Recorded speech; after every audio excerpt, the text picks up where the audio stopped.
सबसे पहले तो दशहरे की सन है, बहुत सारी बधाई हो बाण भाइयों ने। और दशहरा मतलब बुराई पे अच्छाई की जीत। हम मत है बहुत सारे, पर दशहरे का मतलब नहीं समझते। और अपनी नई जनरेशन ने भी सिर्फ इतना ही बताना है कि रावण एक बुरा इंसान था, राम ने रावण मारा और माता सीता छुड़ाई। हाँ, वो बुरा था, पर रावण जैसा महाज्ञानी, रावण जैसा महापंडित आज तक इस धरती पे कोई दूसरा नहीं होया। शिव का सबसे बड़ा भगत और सबसे प्यारा भगत कोई था तो वो रावण ही था। रावण चारों वेदों का ज्ञाता, बहुत बड़ा तपस्वी था, पर रावण ने अपने जीवन में एक बहुत बड़ी गलती करी, मां सीता का हरण करके, और जिसके कारण उसका बल्कि उसकी पूरी लंका का भी सर्वनाश होया।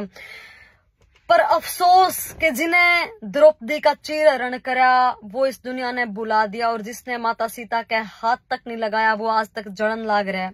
जलना भी चाहिए, क्योंकि उसने गलती ही इतनी बड़ी करी थी।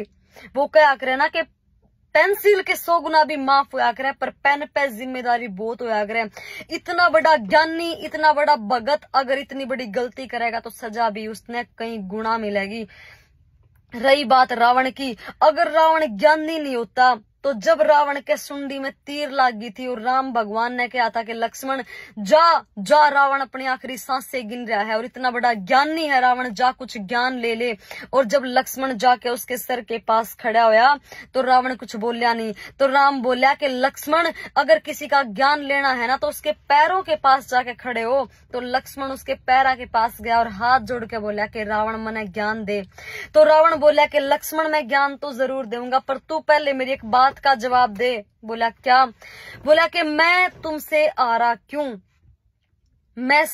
तुम क्षत्रिय, मैं ब्राह्मण, मेरा कुल तुमसे बड़ा, मैं चारों वेदों का ज्ञाता, इतना बड़ा ज्ञानी, सेना मेरी तुमसे बड़ी, मैं धन में तुमसे बड़ा और तुम सिर्फ 2 वनवासी, और ऊपर से मेरी ही लंका में आके मने मार के चले गए, मेरी ही लंका ने जला के चले गए, 7 समुंदर पार ते आके मने हरा के चले गए, मैं क्यों आ रहा लक्ष्मण?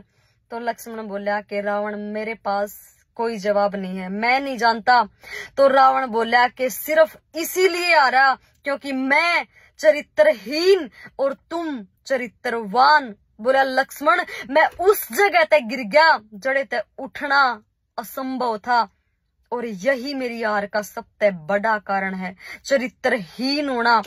और यह मैं आपसे बताना चाहूं मेरे बाण भाइयों कि तुम कितने भी बड़े ज्ञानी बन जाना, कितनी भी तरक्की कर जाना, पर अगर थारे चरित्र में जिस दिन कोई कमी आ गई ना तो सारा मड़िया मेट हो जाएगा। या कुदरत या प्रकृति भी तो सब कुछ देखा है ना, तो इसीलिए अपने चरित्र में कोई कमी मत आने देना। जब रावण जैसा महाज्ञानी महातपस्वी का सर्वनाश हो सके तो थाम राम की चीज है। तो अपने आप पे ने अपना किरदार हमेशा मजबूत बना के रखना। दशहरे की बहुत सारी शुभकामनाएं, और बुराई पे अच्छाई की जीत का मतलब है कि सिर्फ जलाना नहीं, सीखना कि हम उस बुराई ने कंट्रोल कर सकें और खुद में कदे कोई बुराई नहीं आने दे और अपने समाज में बुराई ने कोई बढ़ावा नहीं होने देवे। पर अफसोस कि आज हर दिन बुराई बढ़ती जान लाग रही है। रावण के जलाने तक कुछ नहीं हुआ है, सीख ली होनी होगी कि क्यों जलाया जा रहा है, इसके पीछे का कारण क्या है। सेफ रहो, सुरक्षित रहो भाई। जय गौ माता। बहुत सारी बधाई।